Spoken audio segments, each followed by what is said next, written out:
Good to be with you today. This is Dr. Don Longbottom from Church of the Beatitudes, located at Lindale Avenue and 7th Avenue here in Phoenix. I want to talk to you today briefly about a difficult topic, death. I recently listened to several programs relating to the right of people to choose to die, particularly related to Washington and Oregon and a young woman who has brain cancer and has received the prescription that allows her to take her own life legally in that state. And I believe that's Oregon.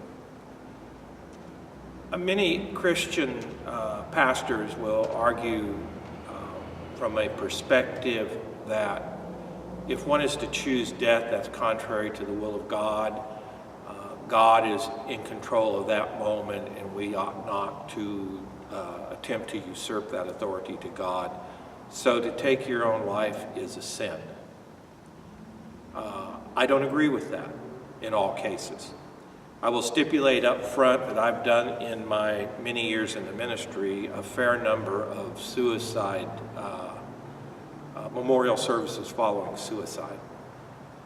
And I begin by announcing this is not the unpardonable sin, but it is a tragedy.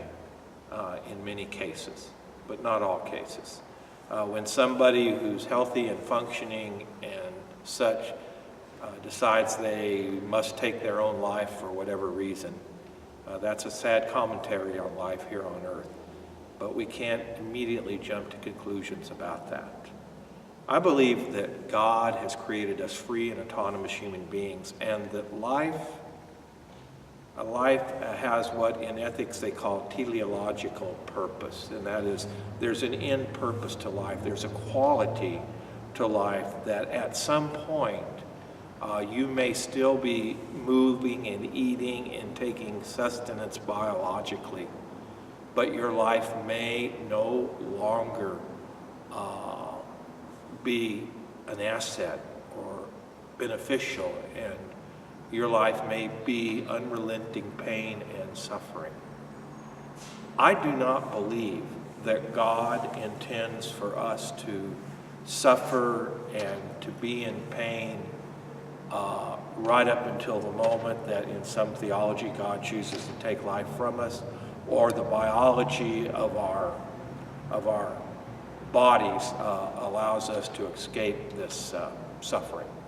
I don't believe that. I believe that God has created us imago Dei in the image of God, and the part of that creational piece is the ability to think and reason and choose. Now, I come from a fairly progressive theological perspective, so what many theologians call the fall, when Adam and Eve, or whoever they symbolized, made the choice to eat of the fruit of the garden, that wasn't a fall. That was the dawning of human consciousness and human choice, which is necessary to free will.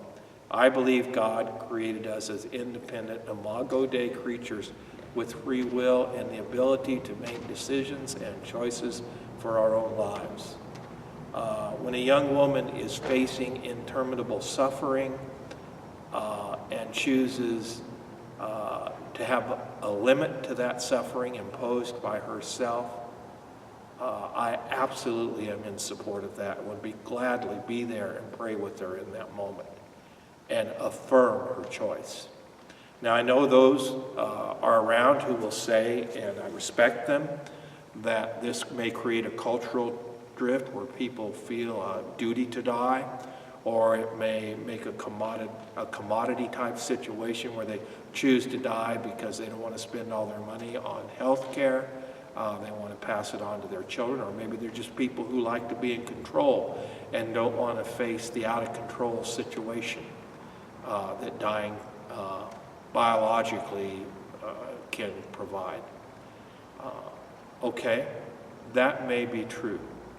I'm willing to face the cultural risk, and I do believe that whether it's a control need or a financial need, that it's my freedom as a creation of God, given intelligence and wit and reflective abilities, to choose when life has become so onerous and so painful that it's more horrendous to go forward than it is to call a halt to this life. So I am supportive of those who, after reflection and advice and counsel and prayer, decide that they have a right to die and they exercise that right. Who am I to tell them no? This probably isn't the happiest message you've ever heard, but if you have a suffering person in your care, it may well be the good news. God bless. Come visit us. Bye.